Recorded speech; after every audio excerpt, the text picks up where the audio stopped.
Assalamualaikum warahmatullahi wabarakatuh. Sahabat semua, selamat datang di channel kami. Kali ini kami akan menceritakan tentang Mira, seorang wanita yang menjadi TKW atau tenaga kerja wanita demi suami dan mertuanya. Selama lebih dari 12 tahun Mira bekerja di negeri orang, Mira selalu memberikan semua gajinya untuk suami tercintanya, juga kepada mertuanya. Namun setelah dia kembali ke rumah yang dibangun dengan gajinya, Mira harus menerima kenyataan pahit, terusir, dan dibenci oleh orang yang sangat dia cintai. Bagaimana kisah selengkapnya? Mari kita mulai cerita tentang Mira dan keluarganya, serta bagaimana kisah ini berakhir. Di sebuah desa kecil yang terletak di ujung dataran luas, dikelilingi oleh hijau sawah yang seolah tak berujung, hiduplah seorang wanita bernama Mira. Ia adalah istri Rahmat, seorang pria yang sederhana, dan menantu dari seorang wanita tua yang keras. Rumah mereka berdiri di pinggir jalan berdebu, beratap seng yang mulai berkarat, dan berdinding papan yang kadang berderak dihembus angin. Di balik kesederhanaan rumah itu, Mira menjalani hidupnya dengan penuh kerja keras dan kesabaran yang tak bertepi. Setiap pagi, sebelum matahari sepenuhnya terbit, Mira sudah bangun, menyiapkan sarapan sederhana dari bahan seadanya. Nasi dari beras pinjaman, sayur daun singkong dari kebun belakang, dan sambal yang pedasnya lebih sering menjadi cara untuk menyembunyikan rasa lapar yang masih tersisa. Setelah itu, ia menuju ladang kecil yang mereka miliki di belakang rumah, tempat di mana ia menanam harapan bersama cabai, tomat, dan singkong. Namun hasil ladang itu tak pernah cukup, bahkan untuk memenuhi kebutuhan mereka sehari-hari. Rahmat, suaminya, bekerja serabutan. Kadang ia menjadi kuli angkut di pasar, kadang menjadi buruh di sawah tetangga. Tapi penghasilan Rahmat selalu kecil, seperti butiran air di padang gersang. Mira tahu betapa suaminya sudah berusaha, tapi rasa frustrasi sering terpancar dari wajahnya. Dan ketika frustrasi itu datang, Rahmat lebih sering memilih untuk berdiam diri atau pergi ke warung kopi, meninggalkan Mira menghadapi kesulitan mereka seorang diri. Sementara itu, mertua Mira, seorang wanita tua dengan mata tajam dan lidah yang tak pernah segan melontarkan kritik, menjadi tambahan beban dalam hidupnya. Setiap gerakan Mira seolah menjadi alasan bagi sang mertua untuk mengomel. Masakan yang kurang asin, pakaian yang belum disetrika, atau lantai yang dianggap kurang bersih, semuanya menjadi alasan untuk menghakimi Mira. Tapi Mira hanya menunduk, menahan setiap luka yang disayatkan oleh kata-kata itu. Ia tahu, berbicara hanya akan membuat keadaan semakin buruk. Namun, bukan hanya tekanan dari rumah yang membuat Mira merasa sesak. Hutang mereka yang semakin menumpuk menjadi momok yang terus menghantui pikirannya. Setiap bulan ada rentenir yang datang, mengetuk pintu rumah dengan senyum palsu dan nada suara yang terdengar seperti ancaman. Mira sering memutar otaknya, mencari cara untuk mendapatkan uang lebih. Tapi di desa kecil itu, peluang untuk bekerja sangat terbatas, terutama bagi seorang wanita yang hanya tahu caranya bertani dan memasak. Suatu hari, saat Mira sedang berada di pasar menjual hasil panen kecilnya, ia mendengar para wanita berbincang tentang bekerja di luar negeri. Mereka bercerita tentang bagaimana seseorang yang pernah menjadi pembantu rumah tangga di negeri jauh bisa pulang dengan membawa uang yang cukup untuk membeli rumah dan tanah. Mira mendengar cerita itu dengan hati yang bergetar. Ia membayangkan, apakah mungkin ia bisa melakukan hal yang sama? Apakah mungkin ia meninggalkan desa ini, meninggalkan suami dan mertuanya demi mencari kehidupan yang lebih baik? Namun, pikiran itu tidak mudah diterima oleh hatinya. Bagaimana mungkin ia meninggalkan Rahmat, pria yang meski sering mengecewakannya, tetap menjadi orang yang ia cintai? Bagaimana mungkin ia meninggalkan mertuanya, wanita yang meski keras, tetap adalah keluarga? Dan bagaimana mungkin ia meninggalkan tanah tempat ia dilahirkan dan dibesarkan, tempat di mana setiap pohon dan batu seolah mengenalnya? Malam itu, saat semua orang tertidur, Mira duduk di sudut rumah, memeluk kedua lututnya sambil menatap gelapnya malam. Hatinya bergejolak antara harapan dan ketakutan. Ia tahu, keputusan untuk pergi bukanlah keputusan yang mudah. Tapi ia juga tahu, jika ia tetap tinggal, mereka akan terus terjebak dalam lingkaran kemiskinan yang tak berujung. Angin malam berhembus pelan, membawa suara jangkrik dan aroma tanah basah. Di bawah sinar rembulan yang pucat, Mira akhirnya membuat keputusan yang akan mengubah hidupnya. Ia akan pergi, meninggalkan semuanya, demi harapan akan masa depan yang lebih baik. Keputusan itu terasa seperti menempatkan batu besar di atas hatinya, tapi ia tahu, ini adalah satu-satunya jalan yang bisa ia ambil. Hari-hari berikutnya, Mira mulai mencari cara untuk mendaftar sebagai tenaga kerja wanita. Ia mendengar tentang agen-agen di kota yang bisa membantunya. Meski dengan biaya yang tidak kecil, Mira menjual apa yang ia bisa, bahkan perhiasan kecil yang pernah diberikan Rahmat saat pernikahan mereka. Setiap langkah yang ia ambil terasa seperti menanggalkan bagian dari dirinya sendiri. Tapi Mira tahu, ini adalah pengorbanan yang harus ia lakukan. Ketika tiba saatnya untuk memberitahu Rahmat, Mira melihat wajah suaminya yang terkejut dan penuh kebingungan. Ia bisa merasakan kekecewaan dalam tatapan Rahmat, tapi juga ada kelelahan dan keputusasaan yang membuatnya tidak bisa menolak. Mertuanya, meski awalnya marah, akhirnya setuju dengan berat hati. "Pergilah," katanya dengan nada yang terdengar lebih seperti perintah daripada dukungan. Di pagi yang dingin, Mira melangkah pergi dari rumah itu, membawa tas kecil berisi beberapa pakaian dan foto keluarganya. Ia berjalan tanpa menoleh ke belakang, takut jika ia melihat rumahnya untuk terakhir kali, ia akan kehilangan keberanian untuk melanjutkan. Langkahnya perlahan, tapi setiap langkah itu dipenuhi doa dan harapan. Langit pagi memerah, seperti rindu yang baru saja lahir dalam kepergian Mira. Dengan langkah gontai, ia menyusuri jalan setapak menuju terminal kecil di kota. Tas lusuh yang tergantung di pundaknya adalah saksi bisu dari segala tekad yang ia kumpulkan. Perjalanan ini bukan sekadar meninggalkan desa. Ini adalah upaya Mira untuk mengikat harapan pada masa depan yang belum tentu ramah padanya. Setiap langkah yang ia ayunkan terasa seperti beratnya gunung. Di belakang, ia meninggalkan Rahmat dan mertuanya. Suaminya hanya berdiri di depan pintu, tubuhnya tegak, namun wajahnya tak menyiratkan emosi apapun. Tidak ada pelukan hangat, tidak ada genggaman tangan yang melepasnya dengan berat hati. Hanya tatapan kosong, seperti Rahmat sudah terbiasa melepas sesuatu tanpa benar-benar merasakannya. Mira tak memprotes. Ia tahu, cinta mereka adalah sesuatu yang tersembunyi di balik kesulitan hidup, bukan hal yang diungkapkan dalam kata-kata atau gerak tubuh. Terminal itu penuh dengan orang-orang yang bergerak tanpa henti.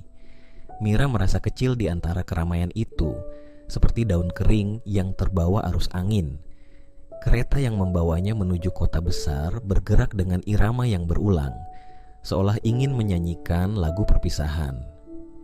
Saat kereta melaju meninggalkan desa, Mira menatap jendela, mencoba mengukir gambaran terakhir dari tempat yang telah menjadi saksi hidupnya. Sawah, pohon, dan rumah-rumah kecil perlahan menghilang di balik kabut pagi. Di kota besar, Mira mendapati dunia yang begitu berbeda. Jalanan ramai dengan kendaraan dan udara dipenuhi dengan kebisingan yang menggantikan keheningan desanya. Ia bertemu dengan agen yang telah disarankan oleh seorang tetangga, seorang wanita yang dulu juga bekerja sebagai TKW. Agen itu memandang Mira dengan tatapan penuh perhitungan, seperti seorang pedagang yang menilai barang dagangannya.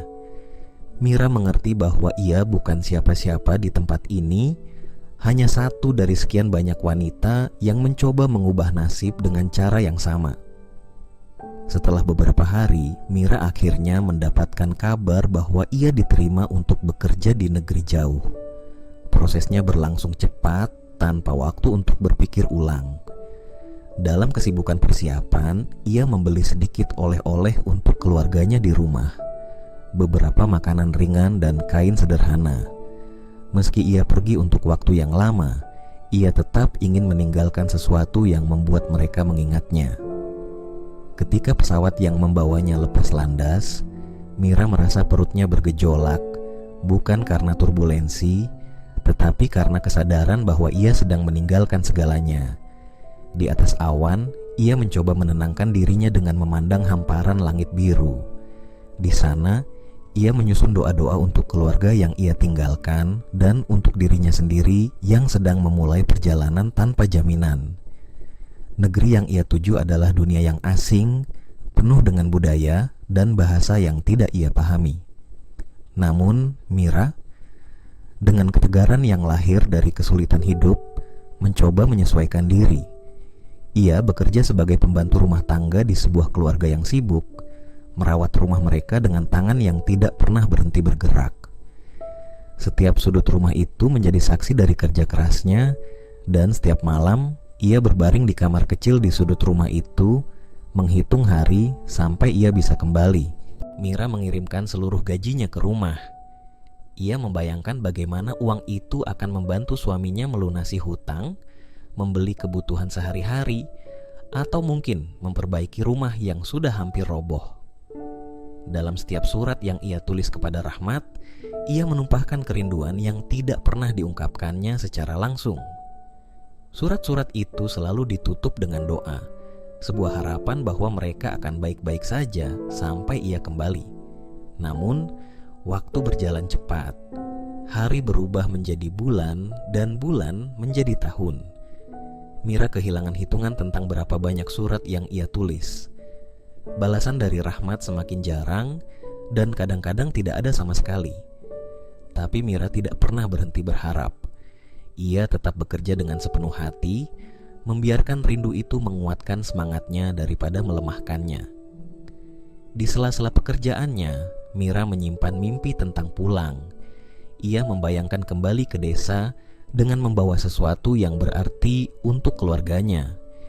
Ia membayangkan senyuman suaminya saat melihat betapa besar pengorbanan yang telah ia lakukan.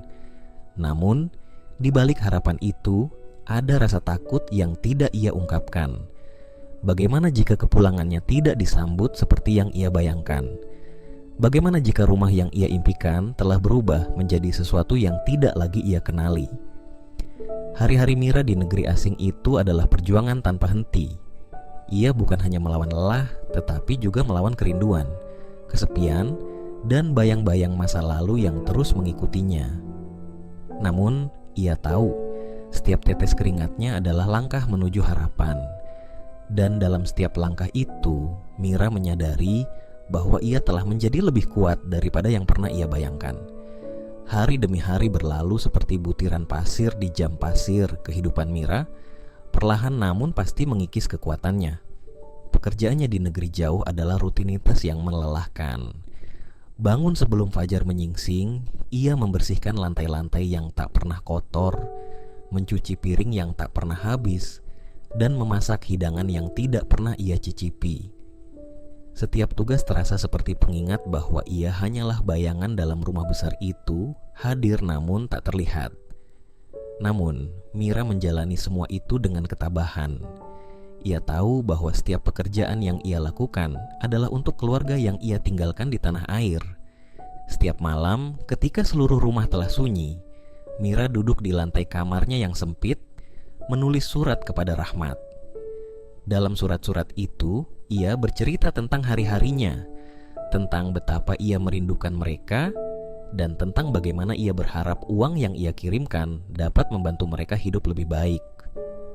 Surat-surat itu adalah caranya bertahan, cara untuk mengingatkan dirinya bahwa semua ini tidak sia-sia. Waktu berjalan, dan Mira mulai menyadari bahwa balasan dari Rahmat semakin jarang datang. Awalnya, surat-suratnya penuh dengan kabar tentang kehidupan di rumah. Bagaimana ladang kecil mereka mulai lebih subur, bagaimana mertuanya semakin tua, dan bagaimana Rahmat berusaha melunasi hutang-hutang mereka. Namun, seiring waktu, surat-surat itu menjadi semakin singkat, sampai akhirnya berhenti sama sekali. Mira merasa ada sesuatu yang hilang, tetapi ia memilih untuk tidak memikirkannya. Ia terus bekerja, meyakinkan dirinya bahwa semua ini akan berakhir baik. Tahun pertama berlalu dengan lambat, tetapi tahun-tahun berikutnya seolah melaju tanpa kendali. Mira menyaksikan pergantian musim dari balik jendela rumah majikannya, merasakan dingin musim dingin yang menusuk hingga ke tulang, dan hangatnya musim panas yang menyengat kulitnya. Ia tidak pernah benar-benar menjadi bagian dari dunia itu, tetapi ia telah belajar menerima keasingan itu sebagai bagian dari hidupnya. Majikannya adalah orang yang baik, meski hubungan mereka tetap terbatas pada formalitas. Mereka menghargai kerja keras Mira dan memberinya upah yang layak. Namun, tidak ada yang bisa menggantikan kehampaan yang ia rasakan. Kehidupan Mira di negeri asing itu seperti lagu yang terus berulang, monoton, tanpa nada yang membuat hatinya bergetar. Setiap akhir bulan, Mira mengirimkan hampir seluruh gajinya ke Rahmat. Ia hanya menyisakan sedikit untuk dirinya sendiri, cukup untuk membeli kebutuhan dasar dan beberapa pakaian sederhana. Ia tidak pernah memanjakan dirinya, karena bagi Mira, kebahagiaan adalah sesuatu yang ia harapkan terjadi di masa depan, bukan saat ini. Uang yang ia kirimkan adalah simbol dari cintanya, dari pengorbanannya, dan dari harapannya akan kehidupan yang lebih baik untuk keluarganya. Namun, dalam hatinya, Mira mulai merasakan sesuatu yang mengusik. Ia bertanya-tanya, apakah Rahmat benar-benar menggunakan uang itu untuk tujuan yang ia harapkan? Apakah mertuanya yang sering mengeluh tentang dirinya mulai mengakui pengorbanannya? Keraguan itu sering menghantui Mira di malam hari, tetapi ia menepisnya dengan doa. Ia percaya bahwa kebaikan akan selalu membuahkan hasil, meski kadang hasil itu tidak datang dalam bentuk yang ia bayangkan. Tahun kelima, Mira mulai merasa bahwa waktu adalah musuh yang kejam. Tubuhnya mulai lelah, tetapi tanggung jawabnya tidak pernah berkurang. Ia tidak tahu kapan ia akan bisa pulang, tetapi ia tahu bahwa ia tidak bisa berhenti sekarang. Ia telah berinvestasi terlalu banyak dalam perjuangan ini untuk menyerah begitu saja. Ia mengingat wajah Rahmat, mertuanya, dan rumah kecil mereka di desa. Gambaran itu adalah satu-satunya hal yang membuatnya terus bertahan. Tahun ke-10, Mira mendengar dari seorang teman sesama pekerja bahwa ia bisa pulang untuk liburan singkat. Namun, ketika ia mencoba menghubungi Rahmat untuk membicarakan rencana itu, tidak ada jawaban. Surat-suratnya tidak dibalas, dan telepon yang ia coba hubungi tidak pernah diangkat. Mira merasa ada tembok yang tak terlihat antara dirinya dan keluarga yang ia cintai. Namun, ia memilih untuk tidak menyerah. Ia berpikir, mungkin Rahmat terlalu sibuk, atau mungkin ada masalah di rumah yang membuat mereka sulit untuk memberi kabar. Tahun ke-15, Mira merasa bahwa waktunya untuk pulang telah tiba. Ia telah mengumpulkan cukup uang untuk memastikan keluarganya tidak akan kekurangan apa-apa lagi.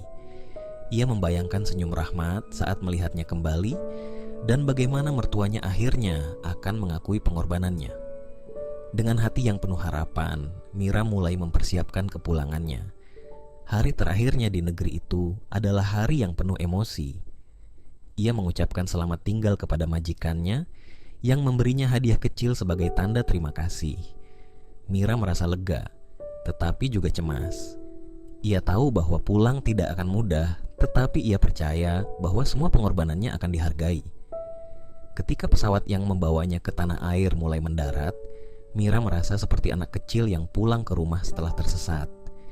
Ia memejamkan mata, membayangkan suara Rahmat yang menyambutnya, dan bau rumah yang telah lama ia rindukan. Namun, ia tidak tahu bahwa kenyataan yang menunggunya akan jauh dari apa yang ia bayangkan. Ketika Mira menapakkan kaki di tanah kelahirannya, ia merasakan sesuatu yang asing. Udara yang dulu hangat kini terasa dingin, dan suasana di sekitarnya seolah membawa bayangan yang ia tidak kenali. Setelah 15 tahun, segala sesuatu di desa tampak berubah. Pohon-pohon yang dulu menaungi jalan setapak kini telah tumbuh lebih besar. Beberapa rumah yang dulu berdinding bambu kini berdiri kokoh dengan bata dan cat cerah. Namun, hati Mira tetap terpaut pada satu bayangan. Rumah kecil di ujung jalan itu, tempat di mana kenangan dan pengorbanannya terkubur bersama waktu. Langkah Mira semakin cepat ketika rumah itu mulai terlihat dari kejauhan. Atap seng yang dulu karatan kini digantikan oleh genteng yang baru. Dinding papan itu telah berubah menjadi tembok yang dicat dengan warna putih bersih. Di depan rumah, tanaman-tanaman bunga tumbuh rapi di sepanjang pagar kecil. Itu adalah rumah yang berbeda, tetapi tetap membawa aroma masa lalunya. Namun, ketika ia mengetuk pintu, sambutan yang ia harapkan tidak pernah datang. Pintu terbuka perlahan dan wajah mertuanya muncul di baliknya, dengan tatapan yang penuh dingin. Dalam sekejap, Mira merasa seperti tamu yang tidak diundang, bukan seorang istri atau menantu yang telah lama pergi. Wajah yang dulu penuh kritik itu kini tampak lebih tua, tetapi nada suaranya tetap tajam, seperti duri yang menyayat tanpa belas kasih. Mira mencoba memasuki rumah, tetapi langkahnya dihentikan. Dengan gerakan tangan yang dingin, mertuanya menunjuk ke arah tas Mira, seolah itu adalah beban yang tidak ingin ia tanggung. Mira merasa ada sesuatu yang salah, tetapi ia tetap berdiri di sana, menunggu penjelasan. Ia mendengar suara Rahmat dari dalam rumah, dan sesaat hatinya melompat dengan harapan. Tetapi ketika Rahmat muncul, wajahnya tidak memancarkan kebahagiaan. Tatapannya kosong, seperti seorang asing yang baru pertama kali bertemu Mira. Mira mencoba memahami situasi itu, tetapi kata-kata yang keluar dari mulut Rahmat membuat dunianya runtuh. Ia diberitahu bahwa kehadirannya tidak lagi diperlukan, bahwa rumah ini bukan lagi rumahnya.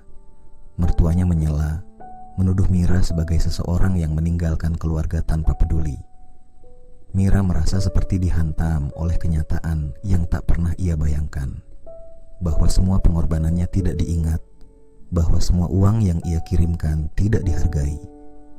Rahmat berbicara dengan nada dingin, mengatakan bahwa ia telah menikah lagi, bahwa kehidupan mereka telah berubah. Mira tidak tahu bagaimana merespons. Hatinya dipenuhi rasa sakit, tetapi tidak ada air mata yang mengalir. Ia berdiri diam, seperti patung yang tidak mampu bergerak. Selama 15 tahun, ia memimpikan momen ini. Momen di mana ia bisa pulang dan diterima kembali dengan tangan terbuka. Tetapi kenyataan yang ia hadapi adalah kebalikan dari semua harapannya. Mira memutuskan untuk pergi. Ia mengambil tasnya dan melangkah tanpa menoleh ke belakang. Kakinya terasa berat, seolah setiap langkah menariknya lebih dalam ke dalam lubang kehampaan. Di jalanan desa, tidak ada satupun yang ia kenali lagi. Orang-orang yang ia temui memandangnya dengan tatapan penuh rasa ingin tahu, tetapi tidak ada yang berhenti untuk berbicara. Mira merasa bahwa ia telah kehilangan semuanya, rumah, keluarga, dan bahkan dirinya sendiri. Ketika malam tiba, Mira menemukan tempat untuk beristirahat di sebuah penginapan kecil di kota. Ia duduk di sudut kamar, menatap kosong pada dinding yang retak. Ia mencoba mengingat kembali semua yang telah ia lakukan, semua yang telah ia korbankan. Ia bertanya-tanya, apakah semua itu benar-benar sia-sia? Apakah hidup ini hanya permainan yang kejam, di mana kebaikan tidak selalu mendapat balasan? Malam itu, Mira tidak bisa tidur. Hatinya dipenuhi oleh perasaan yang sulit dijelaskan. Ia merasa marah, sedih, dan hampa, tetapi di atas segalanya, ia merasa bahwa ia telah kehilangan arah. Di bawah langit malam yang gelap, Mira menyadari bahwa ia tidak lagi memiliki tempat untuk kembali. Ia adalah seorang asing di tanah kelahirannya sendiri, seorang bayangan yang telah dilupakan oleh dunia yang pernah ia cintai. Namun, di tengah keheningan malam, ada sesuatu yang berbisik dalam hatinya. Itu adalah suara kecil, hampir tidak terdengar, tetapi cukup untuk membuat Mira merasa bahwa semuanya belum berakhir. Ia tidak tahu apa yang akan ia lakukan, tetapi ia tahu bahwa ia harus melanjutkan hidupnya. Di dalam kegelapan itu, Mira mulai menyusun harapan baru Meski kecil, meski rapuh, harapan itu adalah satu-satunya hal yang tersisa dalam hidupnya. Mira menghabiskan malam-malam di penginapan kecil itu dengan hati yang penuh pertanyaan. Cahaya lampu di kamar sempitnya menjadi satu-satunya saksi keheningan yang menggema dalam pikirannya. Setiap jengkal waktu yang berlalu terasa begitu lambat, seperti langkahnya yang ragu-ragu ketika memutuskan untuk pergi dari rumah yang pernah ia sebut sebagai miliknya.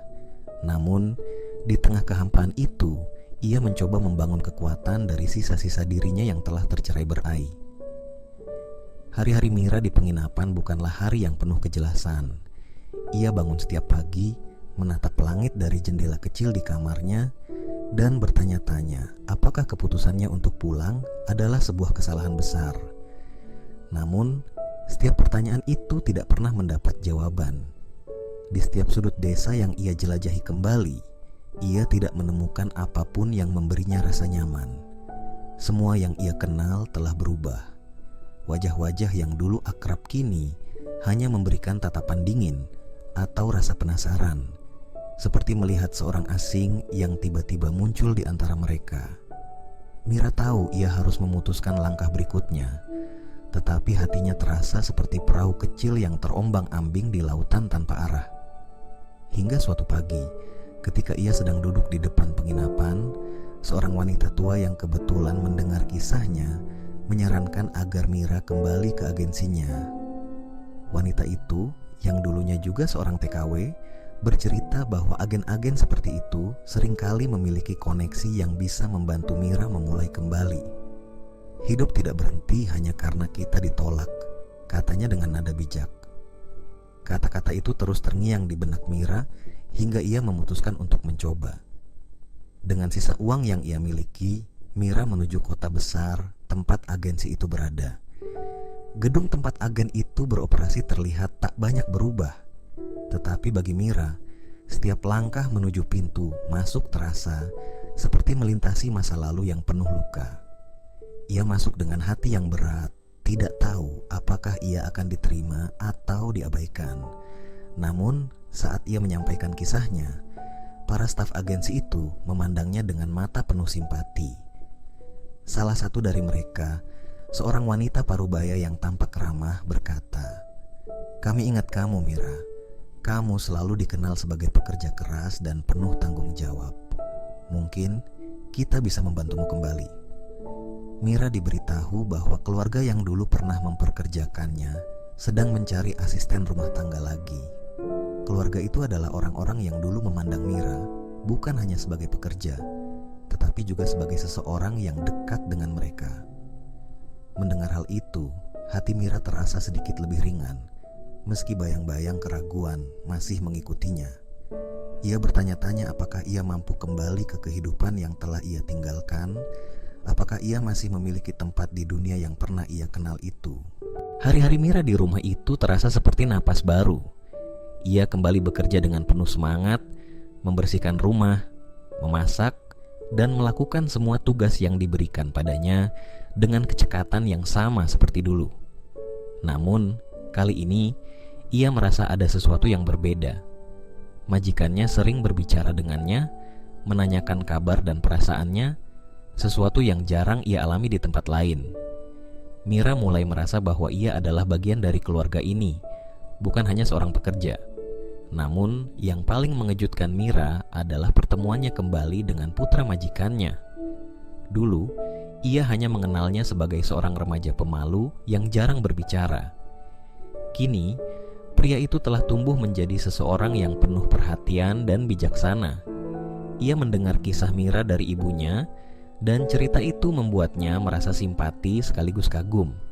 Mereka mulai berbicara, awalnya hanya tentang hal-hal kecil, tetapi perlahan pembicaraan mereka menjadi lebih dalam.